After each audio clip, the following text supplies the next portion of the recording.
Oi gente, tudo bem? Eu sou a Camila e hoje a gente vai conversar sobre a Anne Frank, uma menina que virou um símbolo de todas as atrocidades que foram feitas com os judeus na época da Segunda Guerra. Mas antes de começar, se você chegou aqui agora, já aproveita para se inscrever, ativa o sininho para receber todas as notificações de vídeo novo, deixa seu like, seu comentário, compartilha esse vídeo com seus amigos, assim você me ajuda muito na divulgação. Eu fiquei muito na dúvida se eu gravava esse vídeo, porque tem muito conteúdo sobre a Anne Frank na internet, no YouTube, em outras plataformas, mas eu me imergi tanto na vida dessa garota que eu achei que eu precisava falar a respeito. Quando eu pensava na Anne Frank, eu imaginava que eu já sabia tudo o que eu precisava saber, que eu já conhecia a história dela.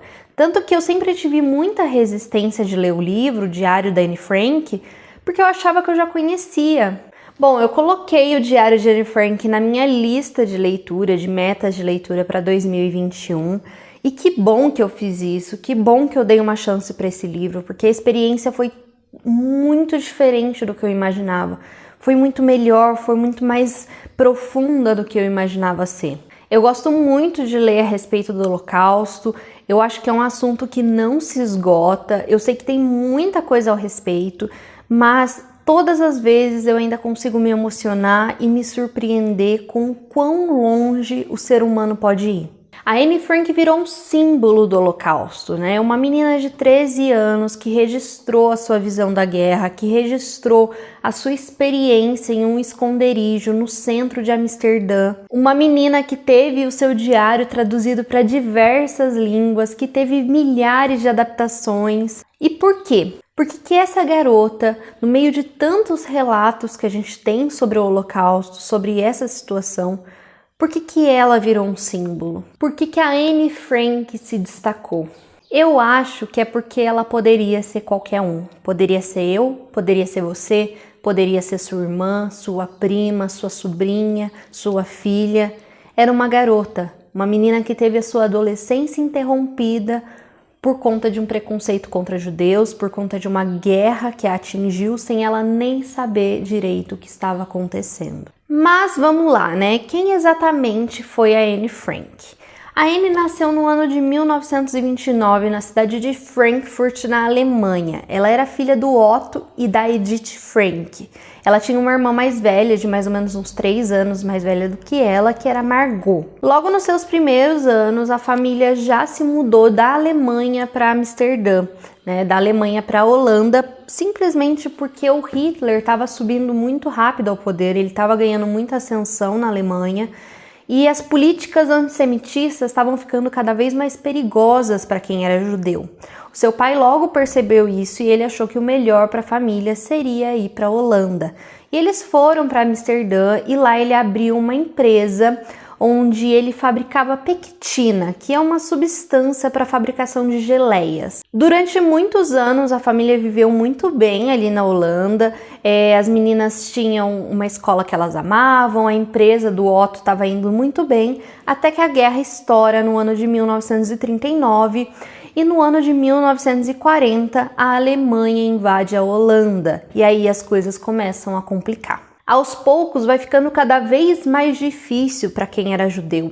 Primeiro eles fazem todo mundo fazer um registro, né? Contar se você tem alguma ascendência judia, se eu não me engano é até a 3ª geração, alguma coisa assim. E aí você faz esse registro, aparentemente somente para registro, e depois que todo mundo já está registrado, aí eles começam as regrinhas, né? Então os judeus não podem mais entrar em certos estabelecimentos, eles não podem mais usar o bonde, as crianças judias já não podem estudar em qualquer escola, eles têm que estudar em um colégio exclusivo para judeus. A Anne, apesar da pouca idade, ela já sentia que as coisas estavam mudando, né? E como uma criança, a gente acompanha essa visão dela. Como que uma criança enxerga que ela não pode mais pegar o bonde, que ela não pode mais ir na escola que ela frequentava, simplesmente porque ela é judia. E eles nem eram uma família de judeus ortodoxos. A Edith e a Margot, elas até frequentavam um pouco mais a sinagoga, mas o Otto e a Anne, eles eram um pouco mais afastados. No seu aniversário de 13 anos, a Anne ganha de presente dos seus pais um diário com a capa quadriculada de tecido, que é o diário que vai aí ganhar o mundo. Mas existem relatos de amigas que conheceram a Anne antes disso, de que ela vivia escrevendo, então é bem provável que esse não tenha sido seu primeiro diário. Em junho de 1942, a Margot recebe então uma notificação de que ela teria que se apresentar para poder ir trabalhar no leste. Ela tinha seus 16 anos e eles estavam pegando bastante adolescentes nessa faixa de idade para poderem ir para os campos de concentração. Na época não se falava em campos de concentração, em campos de extermínio, muito menos, mas se falava muito que eles eram convocados para trabalhar na guerra, né, para fazer algum tipo de trabalho. Só que o Otto já estava planejando se esconder com a família, porque ele já estava vendo que as coisas estavam ficando mais complicadas. Ele tentou por diversas vezes imigrar para a América, mas ele não conseguiu. Era muito difícil quem conseguia sair do país. Então, o que ele fez foi montar um esconderijo dentro do seu próprio escritório, dentro da sua empresa de Pequitina. Eles acabam tendo que adiantar a saída do esconderijo por conta dessa notificação que a Margot recebe. Eles levam o que dá para levar e fogem, e aí eles vão até o escritório, né, com a ajuda de alguns outros funcionários ali que estavam ajudando, e entram nesse esconderijo. É onde eles vão ficar durante os próximos 2 anos. Eles deixam até algumas pistas dizendo que provavelmente eles teriam ido para a Suíça, para ninguém desconfiar, para a polícia não ir atrás deles. Durante esses 2 anos, dentro do anexo desse prédio da empresa, vão passar com eles também a família Van Dien, que é a esposa, o marido e o filho, um filho adolescente, o Peter, e mais um dentista amigo da família que também era judeu. Então 8 pessoas vão ficar presas dentro desse anexo durante muito tempo, se escondendo, comendo o que tinha para comer, né, o que as outras pessoas conseguiam trazer para eles. Eles tinham alguns poucos funcionários ali dentro da empresa que sabiam, os demais funcionários não sabiam que eles estavam ali. Então, durante o dia, eles precisavam fazer o absoluto silêncio para que ninguém escutasse. Eles não poderiam ir ao banheiro, eles não poderiam andar de sapatos.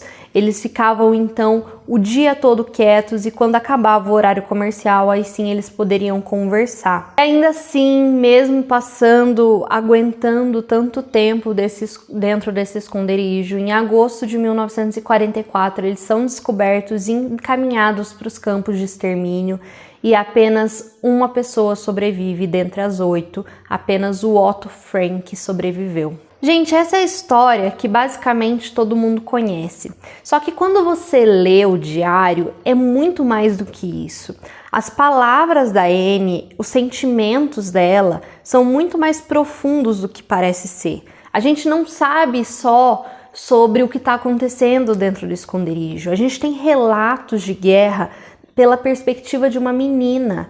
E essa menina, entre seus 13 e 15 anos, ela tá ali virando uma adolescente, então a gente acompanha as mudanças de humor, as mudanças hormonais que estão acontecendo dentro dela, dentro de uma menina que não tem com quem conversar, que não tem como ter amigos ali dentro daquele ambiente, que precisa lidar com os pais, que precisa lidar com a raiva, que precisa lidar com a frustração.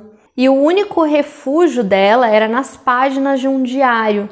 Ela cria esse diário como se fosse uma amiga. Ela até chama o diário de querida Kitty. Então ela começa sempre falando querida Kitty, né? E contando o que aconteceu no dia, o que aconteceu nos últimos dias, né? Que ela não escrevia exatamente todos os dias. E ela dizia que o diário era realmente seu único amigo, sua única amiga, né? E quando eu digo sua única amiga, não é porque a Anne era uma menina muito sozinha. Assim, apesar dela ser totalmente extrovertida, ela ter vários colegas, várias amigas, fazer amizade muito fácil, ela era extremamente comunicativa, inclusive esse era um problema dentro do anexo, né? Porque a Anne, ela não conseguia parar quieta, ela falava demais. E lá eles precisavam ficar quietos, porque se alguém escutasse qualquer coisa, eles eram descobertos. Mas ainda assim, ela sentia que a única pessoa, né? A pessoa não, mas ela só conseguia se abrir completamente com o diário. Então, por isso que ela dizia que o diário era seu único amigo. Por mais que ela tivesse ali algumas amiguinhas, ela nunca conseguiu ter uma relação mais profunda com essas amigas, mais íntima. E como eu disse, né, além da guerra, a gente tem essa questão de uma menina virando uma adolescente. Ela vai passar por diversas situações que ela não entende, sentimentos dentro do próprio corpo. A gente vai acompanhar o momento que ela menstrua, que ela fica assim extremamente feliz por ter um segredo que é só dela. Ela se apaixona também. Tem um certo momento que ela vai se envolver com o Peter. O Peter é o garoto que tá dentro do anexo, né? Ele é um pouco mais velho, ele tem, se eu não me engano, a idade da Margot. Então ele é cerca de 3 anos mais velho que ela. E quando eles se conhecem nos primeiros meses do anexo, ele é muito quietinho, ele é muito tímido e a Anne já acha ele muito chato. Só que à medida com que ela vai crescendo, ela sente que tem certas coisas que ela só consegue falar com ele. Eles vão criando uma amizade que vai crescendo e vai se transformar em amor. Eles dão ali o seu primeiro beijo dentro do anexo. Então muita coisa vai acontecer na vida dessa menina que é só uma adolescente. Coisas que uma adolescente normal viveria fora, ela vai viver ali presa, junto com a sua família, junto com seus pais, junto com os pais de outro menino, junto com um dentista, porque ela divide o quarto com o Dussel, o Sr. Dussel, que é o dentista. E é um quartinho assim, muito pequenininho, só cabe 2 caminhas. A cama dela são 2 cadeiras com um colchão em cima. Então ela passa a não ter muita privacidade, ela não tem onde se expressar. Tem um certo momento que ela vai brigar com o Sr. Dussel, porque ela só quer usar um pouco a escrivaninha para ter um tempo para ela. E assim, ler sobre esses sentimentos dessa menina torna essa história tão mais real e tão mais profunda, tão mais triste, sabe? Era uma menina comum. E a gente tem que pensar, daí eu paro para pensar nas outras pessoas que estavam no anexo, porque aqui a gente só tem o relato dos sentimentos da Anne. E a Margot? A Margot era uma garota extremamente diferente da Anne. Ela era mais fechada, mais introvertida, quietinha. E dizem que a Margot também tinha um diário, né? Só que esse diário nunca foi achado. Então, o que essa menina não sentia também? Que também era uma adolescente. O que passava na cabeça dos pais da Anne? O Otto fez de tudo para conseguir proteger a família. E eles ficavam meio impossibilitados de fazer mais do que eles podiam. O que se passava pela cabeça do dentista, do Sr. Dussel, que estava completamente sozinho, porque ele foi sozinho pro anexo. A mulher dele, a noiva dele, ela não era judia, então ela não corria riscos. Então só ele foi pro anexo e ele estava ali vivendo com 2 famílias totalmente diferentes. O que se passava na cabeça desse senhor? São coisas que a gente começa a pensar e humanizam muito mais essas pessoas. Não é só mais um judeu que morreu num campo de concentração. São pessoas. Além do Diário de Anne Frank, eu quero também recomendar para vocês um outro livro que eu li. Esse aqui é o Eu, Miep, Escondi a Família de Anne Frank. Ele tinha um outro nome. Antigamente ele era publicado pela editora Gutenberg e vocês podem às vezes encontrar ele pelo nome de Recordando Anne Frank. É o mesmo livro. Bom, essa aqui é a história da Miep. A Miep, ela era uma funcionária do Otto, ela trabalhou com o Otto durante muitos anos. Na verdade, logo quando ele chegou em Amsterdã, ela foi trabalhar com ele quando a empresa tinha ali pouco tempo. E ela foi meio que para um trabalho temporário, para substituir uma secretária que estava doente. Mas ele gostou tanto dela que mesmo quando a secretária voltou para ocupar o cargo, ela acabou ficando. E a Miep virou muito mais do que uma funcionária, né? Ela virou uma amiga do Otto. O Otto acompanhou, então ela estava ali sempre frequentando a família Frank. Ela viu as meninas crescerem. O Otto também estava muito presente sempre na vida dela, do noivo dela, que mais pra frente vai se tornar seu marido. Então eles eram muito amigos, assim, muito próximos. E quando ele fala pra ela, olha, talvez eu precise da sua ajuda, porque eu tô pensando em me esconder no anexo aqui do prédio, ela não pensa 2 vezes e aceita, né? Ela sabia de todos os riscos que ela corria escondendo os judeus. Ainda assim, ela fez o que pôde para ajudar essas pessoas. Ela comprava comida, ela era uma mensageira, né? Ela estava ali para levar esperança para essa família que muitas vezes ficava ali sozinha, então eles ficavam muito felizes quando chegava alguém de fora para conversar com eles. E aqui a gente vai acompanhar então a história da Miep desde quando ela era criança e ela vai contar pra gente tudo o que aconteceu durante a guerra e a visão dela de quem estava de fora do anexo, né?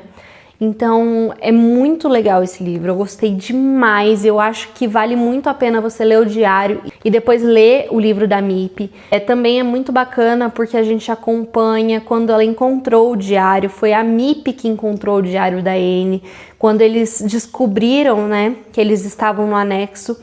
Ela felizmente não foi presa, né? Outros 2 funcionários da fábrica foram presos, mas ela não. E aí, antes deles esvaziarem o anexo, os nazistas iam lá, esvaziavam tudo que era dos judeus e levavam para eles. E antes deles chegarem lá para fazer isso, ela conseguiu recuperar o diário da Anne, guardou esse diário, nunca leu, até que quando o Otto voltou, né, do campo de concentração, e depois de um tempo eles descobriram que a Anne não tinha sobrevivido, aí sim ela entregou esse diário para o Otto. E eu fiquei refletindo muito sobre isso quando eu li esse livro, né? Porque quantas pessoas não se arriscaram a própria vida para ajudar outras pessoas em troca de nada? Não só a Mip, mas milhares de pessoas em toda a Europa esconderam judeus e fizeram o que puderam para poder conseguir documentos falsos e conseguir comida e conseguir cartões de racionamento, tudo para ajudar outras pessoas. E eles não esperavam nada em troca, eles não cobravam nada, né? A Mip, ela era austríaca e quando ela era criança ela foi levada para ser adotada por uma família holandesa, porque depois da Primeira Guerra a família dela ficou muito necessitada e aí ela foi participar de um programa nutrição de crianças que estavam desnutridas, né? Então ela ficou na casa dessa família holandesa durante alguns anos e depois disso ela acabou ficando de vez, né? Ela se sentia muito mais holandesa do que austríaca, então essa família acolheu ela e o que eu senti foi justamente que quando você faz o bem, você recebe o bem. Eu li também uma outra obra escrita pelo cineasta Willy Lindswehr, que é Os Últimos 7 Meses da Anne Frank. Esse livro, na verdade, quando esse cineasta fez, ele fez para fazer um documentário. Existe um documentário com o mesmo nome, né? Onde ele faz algumas entrevistas com pessoas que conheceram a Anne Frank ou a família Frank nos últimos meses, né? Antes dela morrer, durante o período que eles estavam no campo. Algumas pessoas conheciam a família antes da guerra e outras pessoas, na verdade, só conheceram ela ali nos campos de concentração mesmo. O documentário foi feito, só que infelizmente a maioria desses relatos não teve como ser colocado no documentário de forma integral, então ele publicou esse livro onde a gente tem os relatos, as entrevistas integralmente. Alguns relatos são muito enxutos, assim, em questão sobre a Anne mesmo, mas ainda assim eu me emociono muito de ler esses relatos, você vai conhecendo essas pessoas e como que elas chegaram até lá, as pessoas que fugiram, que estavam escondidas e foram presas, as pessoas que participaram da resistência e conseguiram ajudar outras milhares de pessoas. Enfim, é muito legal esse livro, tem relatos muito tristes, muito emocionantes, mas felizmente essas pessoas que dão esses relatos sobreviveram e hoje contam suas histórias, né? Eu acho que a maioria hoje, na verdade, já faleceu, mas quando o livro foi escrito, elas estavam vivas para poder contar essa história, né? Passar por todo esse sofrimento e para fazer com que a gente sempre se lembre e não se esqueça de tudo que aconteceu. Uma coisa que eu acho muito interessante também nesse livro é que em alguns relatos a gente tem como que era a relação da Edith Frank com as filhas dentro dos campos de concentração. E era uma relação muito próxima, as 3 não se desgrudavam. E por que eu falo isso? Porque no diário da Anne, em muitos momentos, ela fala mal da mãe, ela chega a falar que odeia a mãe, que não a ama, que a mãe não a ama, que ela gosta só do pai. Ela tinha uma relação muito boa com o Otto, ela era meio que a menininha do papai. E a Edith ficava ali meio fora, tudo, mas quando elas estão no campo de concentração, o que dá pra ver é que, na verdade, aquilo que aconteceu, tudo que a Anne narra no livro, são são rebeldias de uma garota adolescente que briga com seus pais, que briga com a sua mãe, que não entende o que a mãe tá querendo pra ela, que acha que sabe tudo. Todo mundo já passou por essa fase. E aí, quando elas realmente precisam uma das outras, elas estão juntas. Quando elas estão em Auschwitz, a Annie pega a sarna e ela precisa ir pro pavilhão do lado, que é um pavilhão hospitalar. E aí, quem vai com ela é a Margot. E a Edith fica completamente desnorteada sem as filhas, né? Ela fica muito preocupada e junto com a ajuda de uma outra moça, elas cavam um buraco no chão, que o chão era de terra, né, dentro dos galpões. Ela cava um buraco no chão e ela consegue então conversar com as filhas por meio desse buraco. Ela chega a dar ali o seu próprio pedaço de pão para as filhas dividirem e ela mesma fica sem comer. Depois que as filhas são transportadas para um outro campo de concentração, a Edith acaba morrendo de exaustão. E é nesse outro campo, inclusive, que a Annie e a Margot vão morrer, né, no campo Bergen-Belsen. Elas vão morrer de tifo, porque Bergen-Belsen não era um campo de extermínio, mas era um campo que muita gente morreu somente de doença, porque as qualidades ali eram horríveis, né? As condições eram terríveis, então elas contraíram tifo e morreram bem pouco tempo antes da libertação. Aí eu assisti uma adaptação do Diário de Anne Frank para o cinema, existem várias, e eu assisti uma do ano de 2009, né? Chama o Diário de Anne Frank, eu acho. O Diário de Anne Frank de 2009. E eu gostei do filme. Eu achei que a atriz que fez a Anne estava muito parecida com a foto, enfim. Eu consegui ver ela, também consegui ver os outros personagens. Mas eu acho que o filme não conseguiu me fazer sentir tudo que eu senti lendo o livro. Lógico que o livro não consegue ficar enxuto num filme, mas ainda assim eu não senti todas as emoções que a Anne escreveu no diário no filme. Então é um filme bacana, mas ainda assim eu recomendo muito mais que você leia o livro. Não é um livro longo, é um livro assim, essa edição que eu tenho, ela tem 349 páginas e você lê muito rápido. Dê uma chance pro livro, tá? Porque eu acho que nesse caso não tem como substituir o livro pelo filme. Eu assisti também um documentário que está disponível na Netflix chamado Anne Frank, Histórias Paralelas, que é um documentário que vai fazer mais ou menos a mesma coisa que o livro Os Últimos 7 Meses de Anne Frank faz, só que ele vai contar a história de outras crianças, outros adolescentes, acho que são 8 mulheres. Elas vão contando, né? Elas passaram mais ou menos pelas mesmas coisas que a Anne, elas também foram para os campos, só que diferente da Anne, elas sobreviveram. E elas vão contar as suas histórias, ao mesmo tempo que o documentário vai relembrando alguns momentos da Anne. A gente tem também o anexo, né? A gente consegue ver o anexo como era. Hoje em dia ele é um museu chamado A Casa de Anne Frank, fica em Amsterdã e você pode visitar. Gostei bastante do documentário, acho muito válido, acho que vale a pena conhecer. What's more powerful than Anne Frank's face? So it's the most documented genocide in history. If Anne had survived, maybe her gaze would be similar to those of these women. Li também 2 adaptações em quadrinho. Eu li essa daqui, que é Anne Frank, a biografia ilustrada, por este Sid Jacobson e Ernie Collan. E essa aqui é uma graphic novel que vai contar a biografia da Anne mesmo. Então a gente vai conhecer a história do Otto, como ele conheceu a Edith, como que era a família deles. Aí quando eles tiveram as filhas, quando eles foram para a Holanda. E aí depois sim a gente vai se introduzir no período do anexo. E aí eu tenho essa outra aqui que eu também li. Essa aqui já é uma adaptação do próprio Diário de Anne Frank. Então é o Diário de Anne Frank.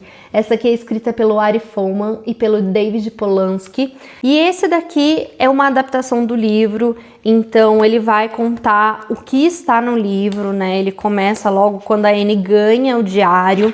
E assim, muito legal, muito bacana, mas se for para você escolher entre uma HQ para ler, eu te recomendo essa daqui. E te recomendo que você leia o livro, porque aqui acaba se perdendo muita coisa. né? E eu acho que essa daqui ela vem com uma proposta mais interessante, de contar um pouco mais sobre a história mesmo da Anne. Bom, gente, foi isso. Eu espero muito que vocês tenham gostado do vídeo. Realmente foi uma história que mexeu muito comigo e me surpreendeu demais. Eu não esperava que eu fosse sentir tudo que eu senti lendo o livro. Então, recomendo demais que vocês leiam o livro, assistam os documentários, os outros livros também. O livro da Mippy é muito legal. E eu espero muito que vocês tenham gostado. Um beijo, até mais!